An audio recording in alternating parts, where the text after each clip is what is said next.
Build & Connect, le podcast qui donne la parole à ceux qui construisent aujourd'hui le bâtiment de demain. En novembre 2022, s'est tenue la 5e édition du colloque international.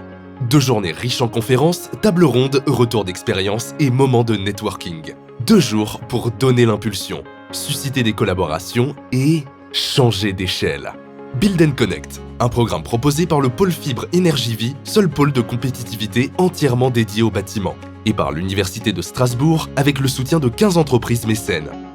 Bonjour à toutes et à tous, Philippe Jaglin, je suis en charge de l'activité du BIM et du numérique au sein du pôle. Et donc c'est moi qui vais animer cette table ronde. Merci à monsieur Nicolas Henry pour sa présence, qui va vous présenter un projet, c'est un projet qui a eu le BIM d'or, je crois, au niveau national. Ouais. Donc BIM d'argent. Donc Nicolas Henry, vous êtes chef de projet en maîtrise d'ouvrage et vous êtes le référent BIM national auprès des compagnons du devoir. Donc c'est lui qui va partager ce retour d'expérience avec vous. Et puis voilà, un projet que je trouve très intéressant. À vous la parole. Merci. Bonjour à toutes et tous. On est en comité restreint. Je vais juste profiter pour faire un petit tour de salle, voir un peu le public. Comme ça, j'appuierai un peu la présentation sur des choses qui peuvent peut-être plus vous intéresser. Si vous pouvez juste lever la main, architecte. Non, c'est oui. Maître d'ouvrage. Ok, très bien. Bureau d'études. Très bien. Entreprise d'exécution. Très bien. Et fabricant, peut-être. Parfait. On est parti. Donc, le but, c'est de vous présenter notre chantier Route des Romains qui est à Strasbourg. Donc, d'ailleurs, j'en profite pour vous prévenir. N'hésitez surtout pas, s'il y a besoin de venir faire des visites, des démonstrations ou comme ça sur place. C'est avec grand plaisir. Donc, après la présentation, n'hésitez pas à venir vers moi. Le but, c'est de vous présenter tout le processus BIM que l'on a déployé sur ce chantier Route des Romains. Donc, déjà, la petite précision, c'est que nous sommes maîtrise d'ouvrage privée. Hier, il y a eu déjà des présentations avec des maîtrises d'ouvrage publiques. C'est 2 choses complètement différentes. Et vous verrez que déjà, nous, on a eu plus de liberté sur des mises en application au niveau du processus BIM là-dessus. L'objectif, c'est du coup de vous expliquer tout le processus qu'on a fait de A à Z et de faire après un peu, on a fait pas mal de développement d'applications en phase étude et chantier surtout. Donc, c'est de vous présenter tout ça. Présentation du projet, c'est un projet qui est Route des Romains à Strasbourg. Le démarrage des études a eu lieu en 2018. La surface planchée est de 6241 mètres carrés. Je reste précis au cas où qu'il y ait la police du bâtiment dans la salle. Et c'est un chantier à 12 millions d'euros. Voilà.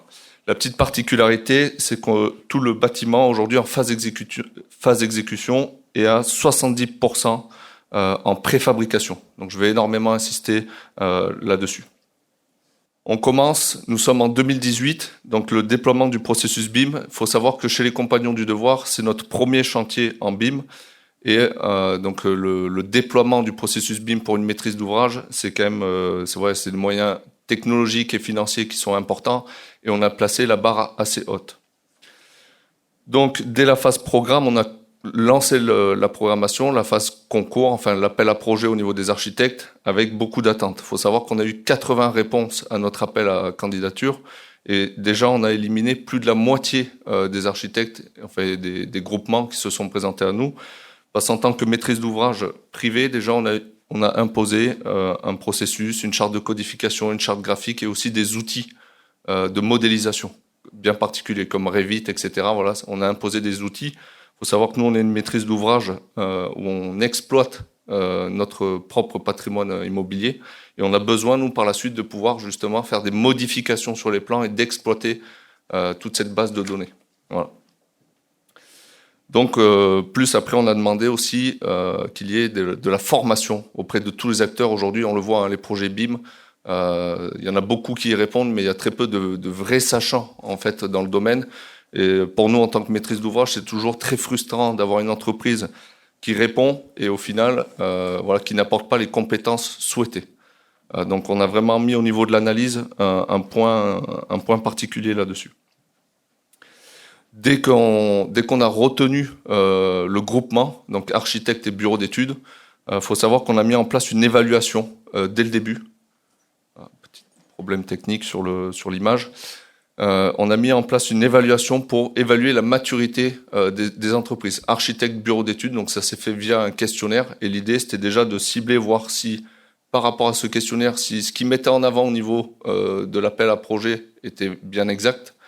Et ensuite, de voir par rapport, vous le voyez, il y a un petit bonhomme, c'est-à-dire qu'on a ciblé si l'entreprise, donc là, il y a le petit drapeau, ça, c'était, voilà, c'est notre niveau de maturité qu'on demandait, et c'est voir si l'entreprise, elle était en dessous ou au-delà, et voir déjà de cibler peut-être les bureaux d'études qu'il fallait accompagner ou surveiller un peu plus sur l'application du déploiement du processus BIM.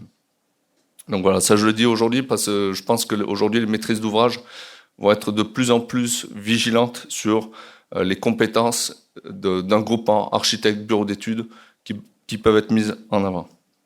On passe en phase conception. Donc on a retenu un groupement. Déjà, il faut savoir que le groupement nous a rendu toute la partie phase concours en maquette numérique. C'était aussi une demande, alors pas détaillée, mais de nous présenter une volumétrie déjà via maquette numérique avec un géoréférencement, etc. Une fois que toute cette phase d'évaluation et l'architecte et bureau d'études ont été retenus, on passe en phase conception. Donc la phase conception aujourd'hui, c'est la partie APS, APD, Pro, DCE. Donc aujourd'hui qu'on va généraliser, on va plus parler de conception exécution que on va dire détailler toutes ces phases. Il faut savoir qu'on a pris avec l'architecte et la maîtrise d'œuvre la décision d'allonger les phases de conception. Ça, c'est vraiment une particularité sur ce projet. C'est-à-dire qu'on s'est dit, nous, ce qu'on veut au niveau du DCE, c'est un niveau exécution. Voilà. Si on suit en gros le processus BIM, et je vais vraiment parler de processus BIM, parce qu'aujourd'hui, le BIM, malheureusement, il est trop, à mon sens, fléché sur des applications particulières, sur de la 3D, sur des outils, etc. Aujourd'hui, quand on parle de processus BIM, c'est une collaboration entre les acteurs, c'est un processus d'étude, de conception et d'exécution. C'est une méthode de travail. Et c'est ce qu'on a mis aujourd'hui en avant sur ce chantier et auprès des acteurs, c'est travailler sur cette méthode de travail et de collaboration.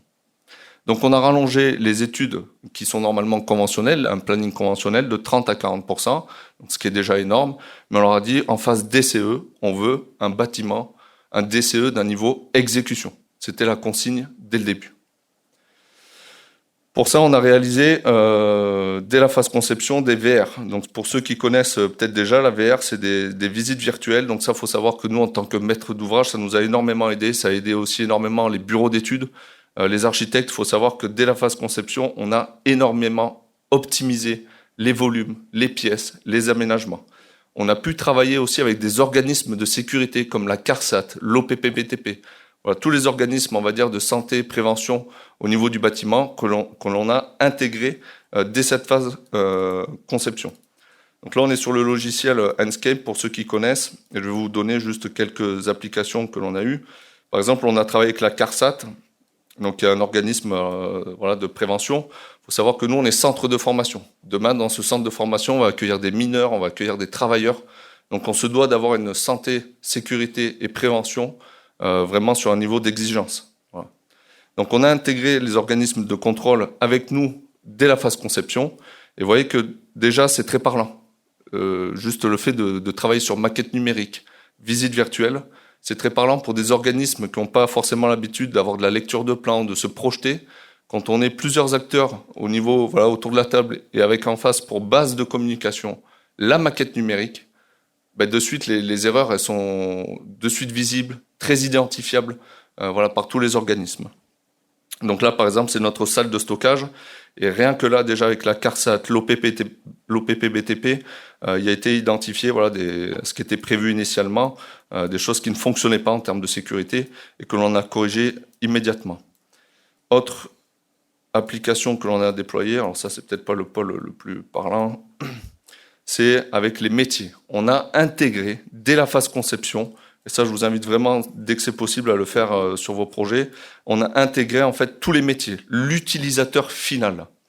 L'utilisateur final, on l'a pareil convié à des réunions et on l'a invité à se projeter dans ses futurs ateliers. Donc là c'était par exemple les formateurs, les apprentis, les apprenants, voilà, qui ont pu, vous voyez, dès la phase conception, donc on va dire à partir de la PD, dès qu'on avait un peu des réseaux, dès qu'on a positionné un peu les équipements, grâce avec un casque, le Oculus Quest, ils ont pu réaliser des visites virtuelles et pareil se projeter sur la réalisation de leur futur atelier. Et là, c'est pareil, c'était assez surprenant parce que dès la phase conception, là, on est dans le parc machine du pôle Fer. Et dans ce parc machine, le professionnel, l'utilisateur final s'est projeté et il s'est dit « Ah purée, mais je passe pas là avec ma plaque, mon transpalette, ma barre de fer, elle va taper dans la machine à côté, etc. » Donc c'est pareil ici, dès la phase conception, grâce à l'utilisateur final et à la collaboration avec tous les acteurs, on a pu optimiser les volumes, les emplacements du parc machine, etc. Ça, c'est difficilement identifiable, mais pour faire beaucoup d'autres projets qui ne sont pas en BIM, souvent les problèmes, on se rend compte des problèmes en phase exécution.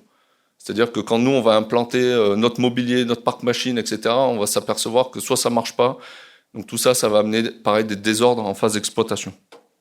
Donc tout ça, je sais que sur ce chantier, j'aurai pas de mauvaises surprises parce qu'aujourd'hui, on a pu très facilement se projeter avec l'utilisateur final voilà, dans la maquette numérique.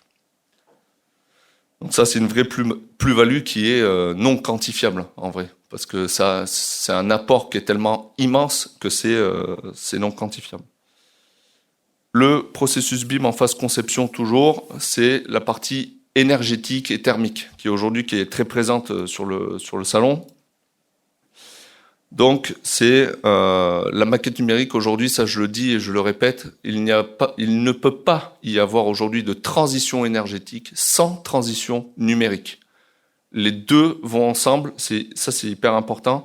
Les deux sont de pair. Aujourd'hui, les réglementations thermiques, énergétiques, environnementales ne peuvent pas se réaliser sans l'appui d'une maquette numérique ou de la numérisation du bâtiment. Aujourd'hui, si je dois expliquer le BIM en deux mots, c'est ce que je dis souvent, on n'invente rien. Aujourd'hui, c'est ce que l'industrie fait depuis plus de 20 ans. Un avion, un bateau, une automobile, une fusée. Aujourd'hui, dans l'industrie, ils numérisent tout, ils modélisent tout et ils simulent tout. Ils vont simuler l'aérodynamisme, ils vont simuler les températures, ils vont simuler l'acoustique, la thermique, ils vont tout simuler. Et dès que tout est bon au format numérique, ils passent en exécution, ils passent en construction. Et aujourd'hui, c'est ce qu'il faut que l'on arrive à faire dans le milieu du bâtiment. Et c'est ce qu'on a voulu faire et qu'on a fait sur ce projet. L'idée, c'était vraiment de simuler, grâce à la maquette numérique, la thermique, l'acoustique, l'énergétique, etc. Donc on a réalisé une simulation thermique dynamique. Aujourd'hui, le gros sujet, c'est les consommations. Et je vais vous parler de la climatisation. C'est un bâtiment qui fait 6241 mètres carrés. On a il faut le dire, des occupants aujourd'hui. Un salarié, ce qu'il cherche, c'est le confort. Aujourd'hui, on le voit, c'est primordial. S'il y en a qui font un peu de RH dans la salle, aujourd'hui, garder un salarié compétent, c'est très compliqué. Et justement, le lieu de travail aide énormément à ce que le collaborateur se sente bien dans son environnement. Donc vient la question de la climatisation. On le voit, aujourd'hui c'est l'enjeu aujourd'hui c'est même plus l'hiver, la problématique dans les bâtiments, c'est le confort d'été. Et c'est posé, est-ce qu'on climatise, est-ce qu'on climatise pas. Donc on a réalisé une simulation thermique dynamique. Dans le bâtiment, on a une partie administration, on a des parties ateliers, donc on a vraiment un public mix. Et pour gérer ce confort, la simulation thermique dynamique, donc on a simulé 360 jours de l'année, heure par heure, jour par jour, plusieurs pièces du bâtiment. Et cette simulation thermique dynamique, elle s'est faite via la maquette numérique de l'architecte, des bureaux d'études, donc une maquette qui était hyper complète, que je vais vous présenter un peu plus en détail tout à l'heure. Mais déjà, vous l'avez vu quand je me suis baladé, on a énormément de détails. Donc ça nous a apporté des résultats qui sont pertinents. Et l'autre plus-value que l'on a, c'est qu'aussi on a des bureaux d'études et des architectes, parce que le BIM et la maquette numérique et les réglementations, ça fait pas tout. Si derrière vous avez un architecte ou des bureaux d'études qui, sur les principes de construction, ne sont pas au point ou ne sont pas aboutis, ça ne fonctionne pas. Donc là, on a vraiment poussé, dans la conception quelque chose, on a poussé les principes constructifs le plus en amont possible, et on a décidé de ne pas climatiser le bâtiment. J'espère que d'ici 2 ans, ou même dans quelques mois, quand le bâtiment sera en service, je ne me ferai pas jeter des cailloux par les utilisateurs. Mais normalement, on a mis en place une stratégie énergétique qui va permettre justement, qui va limiter l'inconfort d'été. Sur l'aspect énergétique, voilà un petit zoom. Il faut savoir que ce sont des ateliers. On a un niveau d'isolation RT 2012. On a une conception qui est bioclimatique avec l'architecte et les bureaux d'études.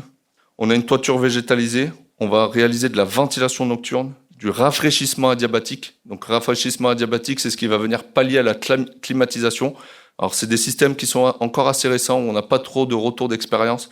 Donc voilà, encore une fois, on croise les doigts. Mais l'idée de ce bâtiment, c'est déjà de jouer avec son environnement. C'est de venir rafraîchir. En fait, l'adiabatique, pour ceux qui ne connaissent pas, on va venir pulvériser des micro-gouttelettes d'eau dans la ventilation et ça va venir rafraîchir l'air ambiant de 1 à 2 degrés. Voilà. Ensuite, on a de la ventilation nocturne qui va venir faire des décharges thermiques la nuit. Et on a aussi une partie photovoltaïque en autoconsommation plus revente, des brise-soleil orientables couplés à une station météo, pareil bioclimatique, qui en fonction des apports solaires va venir automatiquement occulter ou non la pièce, et un système de GTB-GTC où on aura un bâtiment 100% connecté, c'est-à-dire qu'on pourra, depuis la maquette numérique, piloter le bâtiment, interagir avec un thermostat, une sonde, etc. Donc ça, aujourd'hui, voilà, tout ça, ça s'est fait en phase conception. Et avoir pour support les maquettes numériques, ça nous a énormément aidé à réaliser plusieurs simulations pour garantir au final un confort à l'utilisateur. Toujours en phase conception, le gros du travail, on a réalisé une synthèse technique. Comme je vous l'ai dit, le but de cette phase DCE, c'était d'avoir un niveau exécution. Aujourd'hui, de par la loi MOP et ce qu'on retrouve plus particulièrement en France, c'est qu'aujourd'hui, les bureaux d'études, alors désolé, j'espère que je ne vais ne froisser personne, mais dans mon quotidien de maître d'ouvrage, c'est ce que je rencontre, c'est que j'ai affaire à des bureaux d'études qui aujourd'hui, en phase conception, font des études de principe. Pourquoi ? Parce qu'aujourd'hui, celui qui est garant et qui est responsable de l'installation, au final, c'est l'entreprise d'exécution. Alors je sais qu'ici, sur Strasbourg, alors je ne sais pas si ça s'entend, mais moi je suis de Toulouse, voilà. Mais je sais qu'ici, j'ai découvert sur Strasbourg que la particularité, c'était que les bureaux d'études réalisent des études d'exécution. Donc nous, en tant que maîtrise d'ouvrage, on a vraiment ciblé cette mission et on a appuyé là-dessus pour que le bureau d'études nous présente des études d'exécution avec un vrai dimensionnement, que ce soit sur la structure, que ce soit sur le dimensionnement des réseaux, des chemins de câbles, des gaines, etc. On a réalisé 4 mois de synthèse technique que je vous présente maintenant, avec tout le monde dans la boucle. Donc ça, on est sur le lecteur BIM Collab Zoom, pour ceux qui connaissent. Et la synthèse technique, je vais vous montrer, donc ça, c'est toujours pareil. On est en 2019, le chantier n'a toujours pas commencé, le DCE est toujours pas lancé, et on a réalisé cette fameuse synthèse technique. Donc, les bureaux d'études devaient avoir à charge la modélisation complète d'un ouvrage d'un niveau exécution. Donc déjà, j'en parlais avec quelques-uns avant qu'on commence la conférence. Aujourd'hui, il faut qu'il y ait vraiment les réglementations énergétiques, thermiques, toutes les réglementations qui arrivent dans le milieu du bâtiment. Aujourd'hui, ça implique d'avoir une main-d'œuvre qualifiée et aussi un transfert de compétences. Pourquoi ? Parce qu'aujourd'hui, un bureau d'études à qui je vais demander de me réaliser une synthèse technique, il faut que ce bureau d'études il ait des connaissances et des compétences en exécution. C'est-à-dire que moi j'ai déjà travaillé avec beaucoup d'ingénieurs qui sont jamais allés sur chantier, qui n'ont jamais réalisé un réseau. Alors s'ils n'ont pas 5 ou 10 ans de bagages, on va dire, à aller traîner sur un chantier, de voir un peu comment ça se réalise, etc., je vais avoir quelqu'un en bureau d'études qui va me modéliser quelque chose qui n'est pas du tout correspondant à la réalité. Donc ça, c'est pareil, c'est un challenge pour le bureau d'études de modéliser des choses qui soient réalisables en phase d'exécution. Et on a fait 4 mois de synthèse technique. Donc là, vous avez un petit aperçu. Ça, c'est un nœud technique qui nous a posé pas mal de soucis. Ça a l'air de rien comme ça, mais pour que tout passe au bon endroit, que personne se croise, on s'est gratté la tête 3 minutes. Mais c'est ça qui est magnifique, en fait, avec le processus BIM. C'est qu'aujourd'hui, on s'est creusé la tête en amont de la construction. Aujourd'hui, il faut savoir qu'en France, et ça c'est dommageable, en France, il y a à peu près 30% en moyenne de conception qui est réalisée pendant la phase d'exécution. En France, sur nos projets, alors la majorité des projets, on est encore en train de réfléchir à comment on va faire alors qu'on est en train de faire. Et toute cette problématique, en fait, sur ce projet, les consignes étaient claires, c'était de se creuser la tête en amont, de faire des études d'exécution avant de démarrer le chantier. Le nœud technique que vous voyez ici, aujourd'hui, il est réalisé. Il a été modélisé en 2019, réalisé sur le chantier en 2022, et entre 2019 et 2022, rien n'a bougé. Voilà. C'est-à-dire que ça, c'est un plan qui a été fait en phase APD, et c'est un plan qu'on retrouve aujourd'hui en phase exécution. Donc ça, c'était assez intéressant, et c'est pareil au niveau de la partie collaboration que je vais accentuer. Je vais accentuer là-dessus. Vous voyez, on est à peu près un peu plus d'une dizaine d'acteurs entre l'architecte, les bureaux d'études, structures, fluides, etc. On est à peu près une dizaine. Vous voyez, tout ça, c'est une maquette numérique. Alors, il faut savoir qu'en tant que maître d'ouvrage, je sais qu'il y en a dans la salle, faut savoir que nous aussi, en tant que maître d'ouvrage, on a dû se former sur les compétences BIM. C'est-à-dire qu'aujourd'hui, un maître d'ouvrage, il ne peut pas dire « je veux un processus BIM » sans savoir ce que ça implique derrière. Donc nous, on a pris parti, alors déjà de se former, mais on a aussi modélisé notre propre maquette numérique. Donc ça, vous voyez, c'est la maquette numérique de la maîtrise d'ouvrage. Donc on a modélisé, vous voyez, nos équipements, etc. Donc tout ce que vous voyez là, c'est les équipements que l'on a à charge de notre parc machine. Et ça, c'est pareil, en phase conception, ça a énormément aidé l'architecte, les bureaux d'études à comprendre le besoin. C'est-à-dire que moi, j'aurais dit, ben voilà, j'ai une machine ici, cette machine, elle a besoin d'une aspiration spécifique, elle a besoin d'une arrivée en triphasé, en monophasé, etc. Ça a énormément aidé, dès la phase conception, au bureau d'études, à bien comprendre le projet et les besoins de la maîtrise d'ouvrage. Ensuite, en termes de modélisation, tout le monde a vraiment modélisé et le but, c'était d'arriver à un pro DCE, un niveau exécution. Voilà. Ça, c'était vraiment le challenge et c'est un challenge qui a été vraiment réussi. Toute la partie synthèse technique, je vous montre aussi un petit cas d'urgence qu'on a eu sur le chantier au démarrage projet. En fait, on a eu la mauvaise surprise dès le démarrage chantier. On a eu des inondations sur le terrain, on a les archéologues qui sont passés, donc ça c'est les fameux aléas de chantier, les archéologues qui nous ont un peu déstructuré le terrain, donc on a dû mettre en urgence des fondations spécifiques. Donc ces fondations spécifiques, vous voyez, on les a modélisées, on a regardé l'impact que ça a eu, donc ce sont des colonnes ballastées. Ces colonnes ballastées, c'est un cône avec du gravier qui est coulé dedans, et en fait, ce que vous voyez en vert, c'est l'impact où il ne faut pas en fait détasser cette zone. Et on a fait une synthèse technique en urgence au démarrage projet, où on a fait une synthèse sur les réseaux sous dallage et vous voyez les colonnes. Vous voyez par exemple là j'ai un réseau qui passe dans une colonne. Donc ça a été un peu la panique à bord, mais c'est pareil, on a réussi à le gérer grâce à la maquette numérique, grâce à la synthèse technique. On a réussi, vous voyez, à réorganiser les réseaux sous dallage un peu en urgence. On a réussi vous voyez, le plombier a réussi à demander des interruptions de fondation, voilà, dès le démarrage chantier, quoi. Donc c'est pareil, tous ces outils, BIM, maquette numérique, processus, ça nous aide énormément à gérer, on va dire, la qualité de la réalisation des ouvrages. Donc des exemples comme ça, je peux vous en donner à peu près 300 à 400, c'est-à-dire qu'il y a 400 grosses problématiques que l'on a identifiées, problématiques chantier, hein, de synthèse technique, etc. Alors c'est pas juste des croisements de réseaux, hein. La synthèse technique, on a poussé un peu le bouchon, à savoir si, oui, on peut intégrer telle prise dans tel mur, est-ce qu'on peut faire une incorpo, pas d'incorpo, est-ce qu'ici je peux faire une réservation, pas de réservation. Donc voilà, il y a à peu près 300 à 400 problématiques qui ont été identifiées en amont de l'exécution. Et tout ça, ça a été répertorié, pour ceux qui connaissent, au format BCF. Donc là, c'est pareil, c'est un vrai bonheur, parce qu'aujourd'hui, on a plus d'échanges de mails, plus de liens WeTransfer, plus de liens vers une Dropbox. La personne qu'on a oublié de mettre en copie, qui n'est pas au courant, la personne qui n'a pas le dernier exemple de plan, etc. C'est des formats BCF. Alors, je ne peux pas trop me connecter, mais en gros, c'est une vignette qui est généré par le directeur de synthèse technique qui va dire là j'ai un problème entre tel lot et tel lot, il faut que ce soit résolu à telle date, on a pris telle décision en réunion de synthèse, etc. Donc il y a aussi le processus BIM amène une vraie traçabilité sur les projets. Aujourd'hui on est en phase d'exécution, alors tout n'est pas réglé, mais des fois, parce que voilà, le chantier est quand même immense, donc des fois il y a encore 2-3 petits soucis qui persistent en phase d'exécution où on se met le nez devant. Alors, curieusement, et ça c'est assez marrant, c'est-à-dire que le problème que j'ai sur chantier, je le retrouve sur la maquette numérique. Donc ça, voilà, ça veut dire que tout simplement, il y a des zones qu'on n'a pas traitées, qu'on a oubliées, qu'on essaie un peu de côté. C'est pas grave.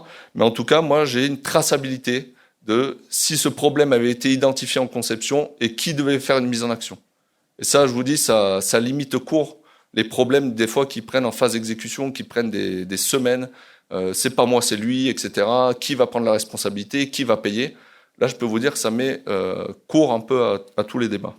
Donc voilà le travail qui a été réalisé en phase conception. L'autre grosse particularité, c'est que dès la phase programme, ça vous le voyez, c'est en direct, on a travaillé avec une plateforme de collaboration. Je vous le dis aujourd'hui, ça c'est dans nos pièces écrites.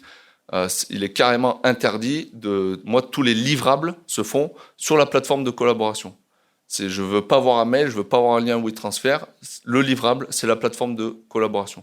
Cette plateforme, c'est quoi? Donc déjà, vous voyez, dès que je me connecte, déjà, je sais que j'ai des documents à valider et à viser.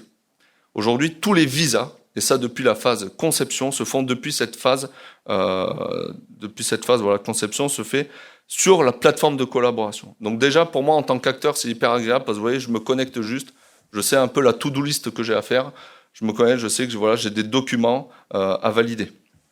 Donc là, c'est essentiellement des factures. Vous voyez, voilà, il va falloir que je m'y mette cet après-midi.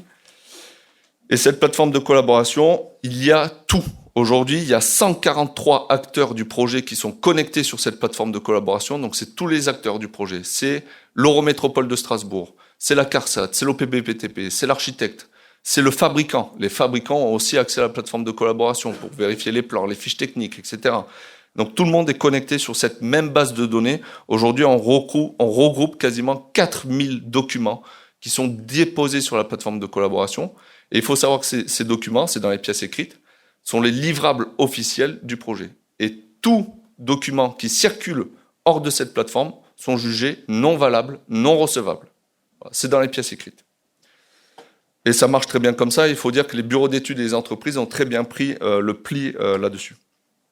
En phase études, donc vous voyez par exemple, ou même en phase chantier exécution, pour vous montrer la particularité, alors je sais pas, je vais prendre voilà, le lot par exemple chauffage, ventilation, pour vous montrer comment ça marche. Directement, moi en tant que maître d'ouvrage, je vous le dis, 90% de mon quotidien, c'est d'envoyer des mails. Est-ce que vous pouvez m'envoyer votre dernier plan un jour? Il met 3 jours à me répondre, c'est pas le bon plan, etc. C'est un vrai calvaire. Là aujourd'hui sur le chantier Route des Romains, je me connecte, si je veux voir un plan du CVC, j'y ai accès immédiatement. Et je sais que ce plan, c'est le dernier plan à jour et validé. Je vais prendre par exemple l'implantation des supports communs. Ça, je vais vous montrer, c'est une petite particularité qu'on a eue aussi sur ce chantier. Et vous voyez que déjà, j'ai accès au plan voilà, du CVC. Et en plus, je vais savoir immédiatement si ce plan a été validé ou pas validé par l'architecte, les bureaux d'études et même le contrôleur technique qui va venir déposer son avis technique dans la plateforme de collaboration. Donc en tant que maître d'ouvrage, mais même pour tous les acteurs du chantier, même pour l'ouvrier du chantier a accès sur cette plateforme. Le bureau d'études, l'architecte, tout le monde a accès à la même base de données. Et en cliquant, on peut savoir si un document a été validé, pas validé, refusé, pas refusé. Et vous voyez qu'ici, avis favorable, le bureau de contrôle vient déposer son avis d'observation directement dans la plateforme. J'ai une lisibilité ici que je n'ai nulle part ailleurs quand on respecte bien le processus BIM. C'est pareil, toutes les factures du projet sont à déposer sur la plateforme. Tous les documents. C'est pas juste 3 maquettes numériques qui sont déposées sur une plateforme de collaboration. C'est les DPGF, c'est le CCTP, c'est tout. L'appel d'offres a été lancé depuis la plateforme de collaboration. Les entreprises ont déposé leur offre sur la plateforme de collaboration. Tous les documents, le permis de construire, etc. Aujourd'hui, j'ai la chance d'avoir l'Eurométropole aussi, qui a un accès à la plateforme de collaboration, qui peut consulter les pièces de permis de construire, etc. On communique, on collabore là-dessus. J'ai quasiment 0 mail. Voilà, on s'envoie quasiment plus de mails, à part voilà, pour caler des réunions, etc. Mais sur tout ce qui est échange de plans, etc., on n'a plus de problème là-dessus. En phase conception, et ça c'est assez rare pour le souligner, quand je vous parlais d'optimisation du bâtiment, dès la phase conception, en fait, on a vu que tout le monde avait modélisé ces réseaux, on s'est dit on va faire un supportage commun. Et ça, dès la phase APD, en fait, on a fléché le supportage commun. Donc ce supportage commun, il prend en compte le CVC, les chemins de câble, l'électricien, le plombier, etc., tous les réseaux techniques. Et on a réalisé un supportage commun, que vous voyez ici, qui est fléché au lot CVC. C'est-à-dire que le lot CVC doit le supportage à toutes les entreprises du chantier. Donc ça, c'est pareil en termes d'optimisation de la conception. Hein. Vous le voyez, souvent dans les ateliers ou comme ça, les réseaux, ça passe en vrac, de droite, de gauche, c'est jamais très beau. Là, on a pu ranger les réseaux, vous voyez, c'est assez rectiligne. On a pu les faire entrer dans les volumes, dans les espaces.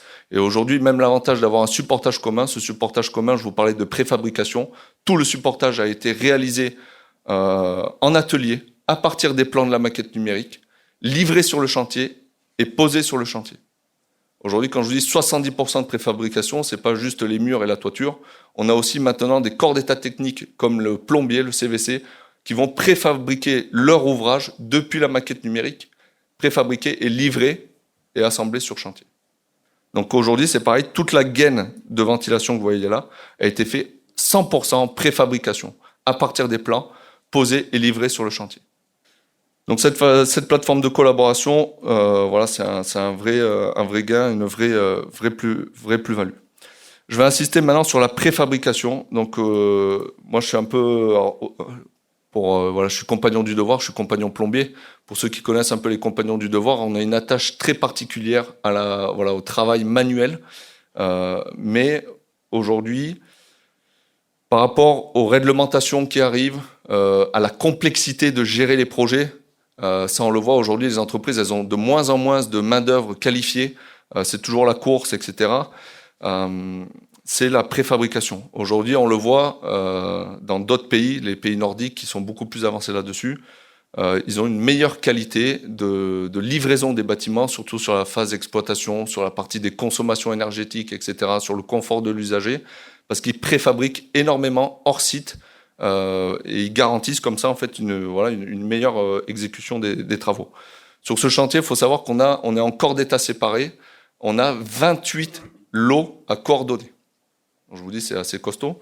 Des plannings aussi qui sont à respecter, qui sont toujours de plus en plus serrés. Voilà. Donc on a 70% des ouvrages ici qui sont préfabriqués. L'avantage de la préfabrication, c'est aussi la réduction des déchets. Il faut savoir que sur ce chantier, on n'a pas de benne. Ça, c'était pareil, un pris parti. On n'a pas mis de benne sur le chantier. Aujourd'hui, chaque entreprise est responsable de ses déchets, mais la préfabrication aide à la réduction des déchets. Donc, c'est largement en fait réalisable pour les entreprises d'évacuer 3 palettes au fur et à mesure et quelques bouts de carton et de plastique. La réduction des nuisances sonores. Aujourd'hui, en fait, faut se dire que dans le bâtiment, c'est un peu le serpent qui se mord la queue. On a des réglementations de plus en plus exigeantes. On a une main-d'œuvre de moins en moins qualifiée et on a aussi des chantiers qui donnent de moins en moins envie à notre jeunesse de s'engager dans les métiers du bâtiment. Donc la préfabrication, c'est pareil, ça aide à la réduction des nuisances sonores. Aujourd'hui, on va parler de pénibilité sur le chantier. Et moi, je suis convaincu qu'aujourd'hui, grâce au processus BIM, si on arrive à optimiser les phases d'exécution, on va réduire la pénibilité sur chantier et forcément, le bâtiment sera aussi plus attrayant auprès de la jeunesse et de toutes les personnes qu'on pourrait recruter et former. L'optimisation des coûts de la construction. Aujourd'hui, on s'est fixé sur ce chantier des aléas de chantier de l'ordre de 1%. Normalement, sur mes chantiers, j'ai des aléas de chantier qui vont en moyenne, des fois c'est plus, des fois c'est moins, mais de 3 à 4% du montant de travaux, du montant global. Là, on s'est fixé 1%. Donc c'était c'était un beau challenge. Là, il faut savoir qu'en aléas de chantier, aujourd'hui, on a 0,7% d'aléas de chantier. Ce qui est risible, c'est-à-dire que moi, en gros, en tant que maître d'ouvrage, tout l'argent que j'ai mis pour déployer le processus BIM, parce que forcément, ça a un coût, une plateforme de collaboration, des ordi plus puissants, une maîtrise d'œuvre qui va rallonger les phases de conception, etc. Tout ça, ça a quand même un coût qui est important. Il faut savoir, je vous le dis tant que j'y pense, mais je vais avoir un taux de retour sur investissement sur le déploiement du processus BIM sur ce chantier de l'ordre de 1 an et demi à 2 ans. Ce qui est, je connais, moi, aucun produit financier, même la meilleure pompe à chaleur aujourd'hui, qui m'offre un taux de retour sur investissement inférieur à 2 ans. Voilà, si on tient les objectifs, c'est-à-dire qu'avec la réduction des aléas de chantier, l'optimisation de l'ergonomie, de la conception, des pièces, des volumes, etc., tout l'argent que j'ai investi, je vais très rapidement le récupérer et déjà dès la phase chantier. Vous voyez que si j'arrive à gommer ne serait-ce que 2 à 3% de 12 millions d'euros de travaux, ça fait aux alentours des 300 400 000 euros. Ça va très vite. Parce qu'en phase d'exécution, on favorise la préfabrication au travers des outils de la maquette numérique. Donc l'optimisation des coûts de construction et réduction des délais d'exécution. Aujourd'hui, avec la crise qu'on a connue dans le bâtiment, il faut savoir que j'étais un des seuls maîtres d'ouvrage en pleine pénurie de fer, de bois, etc., à avoir des entreprises qui me pressaient pour poser leur ouvrage. Je vous donne une petite anecdote avec le menuisier extérieur aluminium, vu qu'on est en préfabrication. Risque de pénurie sur l'aluminium, augmentation des coûts. On a dit dès le début du chantier, faites feu, lancez la fab. Lancez la fabrication. Pourquoi ? Parce qu'on est sûr, parce qu'on a fait de la synthèse technique, etc. Donc il a préfabriqué toutes les menuiseries et en amont, et il me pressait pour pouvoir les poser, alors que tout le monde était en pénurie. Ouais, je termine. Très rapidement, pour clôturer, pour vous donner des exemples sur la partie exécution, on a eu plus de 700 demandes de réservation qui ont été gérées avec la partie synthèse technique. Aujourd'hui, sur 700 réservations, il n'y en a eu que 2 d'oubliés. Grâce à tout ce travail qu'on a fait en amont. Facilitation du processus BIM sur la partie validation de toutes ces réservations. Et on n'a eu aucun oubli, je vous dis, à parler de réservation, ce qui représente 0,2% d'oubli sur la partie coordination, problème de coordination. On a aussi réalisé une partie BIM prévention, c'est-à-dire qu'on a modélisé ici tout le plan d'installation chantier. Là, c'est pareil en termes de sécurité, d'ergonomie. Vous voyez, on a implanté la base vie, les grues, les simulés. Quand je vous parlais tout à l'heure de simulation, on a simulé les flux d'engins, les flux piétons. Et tout ça, pareil, grâce en faisant appel à l'OPBBTP, à tous les organismes, on a pu identifier entre ce qu'on projetait de faire sur le plan d'installation chantier. On a pu avoir une vraie base de communication avec les entreprises pour optimiser les implantations chantier, la sécurité sur chantier, les flux de livraison, etc. Donc ça, c'était aussi un vrai travail qui a porté ses fruits là-dessus. Si vous avez 30 secondes, je vous invite à scanner ce QR code. Ça, c'est une autre innovation qu'on a fait sur le chantier. On a implanté des puces et des QR codes dans chaque pièce du bâtiment. Là, c'est notre pôle fer. Donc, si vous arrivez à scanner le QR code, alors le QR code est géolocalisé dans la pièce. Mais en gros, chaque ouvrier, ou quand vous allez venir faire une visite de chantier, vous scannez et vous allez voir la pièce une fois finalisée. Et ça aide aussi énormément le compagnon, le chef de chantier, à se projeter sur un ouvrage fini. Donc ça, en termes de coordination et de collaboration sur le chantier avec les ouvriers, c'est un vrai outil. On a déployé aussi la réalité augmentée. Donc grâce à un casque, c'est le Microsoft HoloLens, pardon. Donc vous voyez, c'est ce casque-là. Ce casque-là va projeter un hologramme de la maquette numérique sur l'ouvrage exécuté. Donc là, je ne sais pas si vous arrivez à vous repérer, mais vous voyez, j'ai des montants en placo, j'ai les rails, etc. Là, j'ai la projection de l'hologramme de la station de lavage. Moi, vous voyez, ça va me permettre de voir si ici, j'ai bien les attentes qui sont prévues en eau froide, eau chaude, que rien n'était oublié. Et ça marche pour tout. Je peux contrôler si les réservations sont au bon endroit, etc. On a une précision entre 0 et 1 cm. Donc, je projette un hologramme à l'échelle 1 de la maquette numérique sur l'ouvrage exécuté. Et moi, en tant que maître d'ouvrage, déjà, ça va me permettre de voir si on me livre un DOE qui est conforme, mais en plus que l'entreprise n'ait rien oublié. C'est-à-dire que là, si elle avait oublié les attentes eau froide, eau chaude, je peux rapidement l'identifier et faire une correction en cours de chantier, et pas en finalisation quand j'ai la chape, le carrelage, etc. Autre application, c'est le Dalux. Je ne sais pas si vous connaissez, nous, notre grosse difficulté, ça a été de déployer le BIM sur le chantier, auprès des ouvriers et des chefs de chantier. Et en fait, au fur et à mesure, donc on a déployé ce QR code, mais on a aussi déployé Dalux. Donc en fait, Dalux, depuis un téléphone, c'est ce que vous voyez ici. Aujourd'hui, tous les chefs de chantier sont équipés d'une tablette et ont accès en fait à toutes les maquettes numériques, vous voyez, en synthèse technique, et ils peuvent prendre des cotes, faire des coupes et voir l'ouvrage surtout finalisé. Donc eux, ça les aide énormément en fait à se projeter sur la réalisation de leur ouvrage, mais aussi à aller collaborer ou communiquer avec peut-être le maçon. Il va lui dire, ah ben attends, moi je dois passer un réseau ici, est-ce que toi, je vois que tu as de la peinture ou de la finition à faire avant, est-ce que tu veux venir passer, etc. Parce que quand je vais mettre ma gaine, après tu pourras plus y accéder. Et en fait, on optimise comme ça la collaboration entre les acteurs sur le chantier. Et au contraire, ça a été très facile de déployer, et c'est même les ouvriers, quand ils ont vu tout le travail, tous les plans qu'on avait fait en synthèse technique, ils nous ont dit, on veut ça sur le chantier, donnez-nous les outils. C'est eux qui sont même demandeurs là-dessus. Donc ça s'est déployé très facilement. On les a formés sur une demi-journée sur l'utilisation de ces outils. Et aujourd'hui, quand je me balade sur le chantier, il y a toujours un chef. Et même eux, quand ils parlent, avant, ils parlaient, il y en avait un avec son plan, l'autre à côté avec son plan. Ils étaient là, ils regardaient, nani nana. Là, aujourd'hui, ils se connectent sur la tablette, boum, boum, et ils ont accès à la 2D, à la 3D, ils font des coupes, ils peuvent prendre des mesures, etc. Voilà un peu tous les applicatifs déployés. Je ne sais pas si vous avez peut-être des questions. Oui, on va passer aux questions. C'est super intéressant. Moi, j'aurais mis le BIM d'or, pas le BIM d'argent là-dessus. Ouais. C'est un super projet, vraiment. Bonjour. Du coup, le coût financier de toute la démarche BIM en pourcentage par rapport au coût total de l'opération?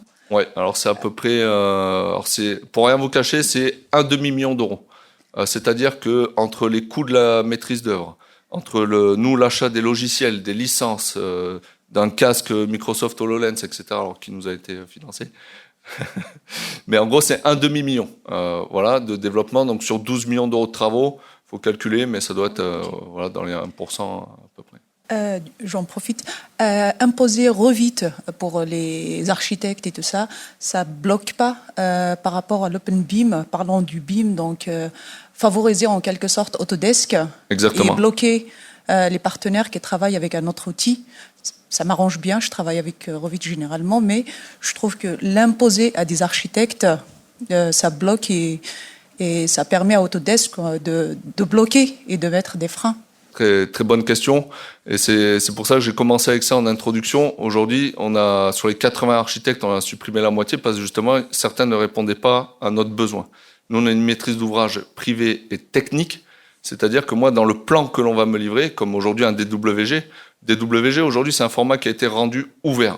Donc c'est très facile, moi, aujourd'hui, sur un chantier X ou Y qui n'est pas en maquette numérique, de pouvoir venir modifier le plan si besoin dans mes complexités, mes problématiques d'exploitation-maintenance.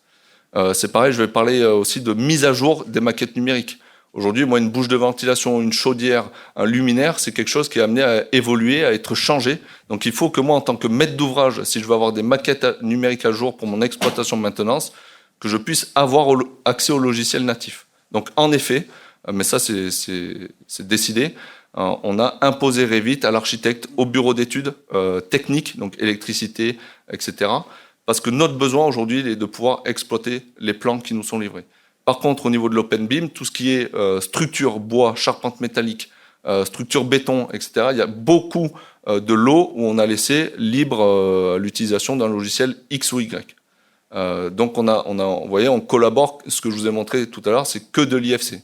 Donc en termes de conception, exécution, ça gêne pas la collaboration au niveau de l'Open BIM, parce qu'on travaille que en IFC. Par contre, moi, c'est plus dans une problématique après d'exploitation maintenance et de mise à jour des maquettes numériques. Mais en effet, voilà, quand je parlais tout à l'heure de loi MOP qui date de 1985, et aujourd'hui, quand on parle de processus BIM, les deux sont en l'encontre. Et forcément, on va aller un peu vers pas des écuries, mais certains vont se positionner sur une solution logicielle. Et si vous regardez, il faut qu'on apprenne aujourd'hui, nous, dans le milieu du bâtiment, il faut qu'on apprenne de l'industrie. Ces questions qu'on se pose là et la problématique que vous soulevez, l'industrie a été confrontée à la même problématique. Et si vous regardez par exemple Dassault Systèmes ou Airbus, ils ont développé eux-mêmes leur propre logiciel, leur propre software. Et ça se passe comme ça, quoi. Et aujourd'hui, si un sous-traitant veut travailler avec un Airbus ou avec un Dassault, le sous-traitant doit travailler avec les logiciels de la maîtrise d'ouvrage. D'autres questions ? Merci. Bonjour Julien Guédot, Elitis. Moi j'avais une question, j'avais plusieurs questions. Le chantier est-il réalisé en entreprise générale ou en corps d'état séparé ? Corps d'état séparé, oui. Corps d'état séparé, ok. Vous disiez tout à l'heure que donc, les BET faisaient les études d'exécution. Comment avez-vous positionné la question de la responsabilité et des assurances par rapport à ce... Voilà, ça c'est vraiment une niche. En fait, là on a deux projets, un sur Strasbourg et un sur Bordeaux, déployés avec le même processus, on n'a pas les mêmes résultats. Parce qu'ici sur Strasbourg, c'est quelque chose de local, où dans les missions du bureau d'études et de l'architecte, ils ont une assurance et responsabilité civile décennale. Donc ils peuvent s'engager sur des études d'exécution. C'est vraiment une façon de faire sur Strasbourg qui est propre à l'Alsace et que je ne retrouve pas dans d'autres régions. Et sur Bordeaux, sur le projet de Bordeaux, on n'a pas réussi justement à avoir un bureau d'études qui se positionne et qui s'engage sur des études d'exécution. Donc forcément, du coup, on n'a pas les mêmes résultats sur les deux mêmes processus BIM entre Bordeaux et Strasbourg. Donc c'est vraiment une exception et ça nous a aidés. Et c'est pour ça que dans la présentation, je vous ai parlé aujourd'hui de transfert de compétences. Il faut qu'aujourd'hui, un bureau d'études, si on veut respecter le processus BIM et avoir les résultats que je vous ai présentés ici, qu'un bureau d'études s'engage sur des études exécution. Sinon, ça ne marchera pas et on aura toujours les mêmes problématiques que l'on a à l'heure actuelle. Oui, j'avais une dernière question. Au niveau de la mission de la direction de la synthèse, vous l'avez confié à qui, du coup? Vous l'avez confié à un bureau d'études spécialisé en synthèse ou c'était l'un... Spécialisé, alors ça, surtout pas à l'architecte et au bureau d'études. Alors je dis ça, c'est pas mauvais, mais aujourd'hui ce qu'on retrouve dans des processus BIM, c'est qu'il y en a beaucoup. L'architecte ou le bureau d'études va se mettre BIM manager ou directeur de synthèse technique. Ça marche pas parce que déjà on est jugé parti. Voilà. Donc on a embauché vraiment un directeur de synthèse technique, une entreprise qui est spécialisée dans la synthèse technique. Et c'est ce que je vous disais, c'est pas juste traiter deux tuyaux qui se croisent. Un directeur de synthèse technique, il va aussi analyser et mettre en avant des problèmes de conception qui ne fonctionnent pas. Donc on a embauché vraiment un bureau d'études, BIM manager, synthèse technique, spécialisé dans le domaine. Je propose une dernière question.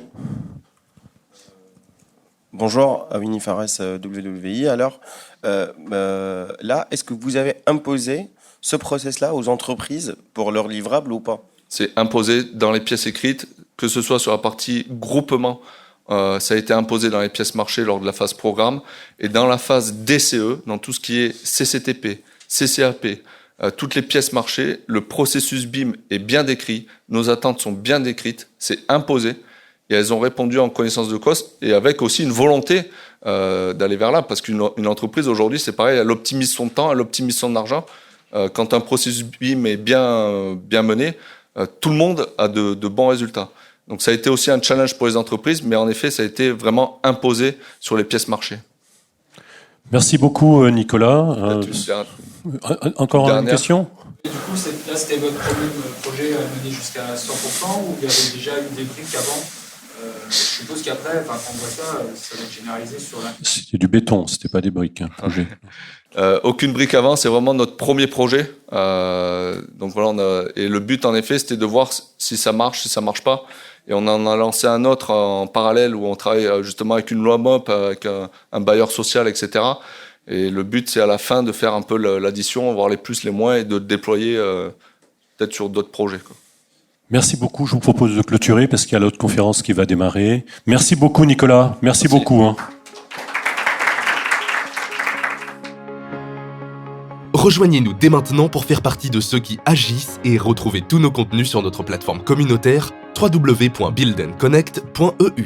Un programme proposé par le pôle Fibre Énergie Vie, le pôle qui accompagne l'innovation des industriels, des maîtres d'ouvrage et des entreprises de la filière du bâtiment pour passer d'un modèle carboné à un modèle décarboné, sain et respectueux de l'environnement, œuvrant pour l'adaptation au changement climatique.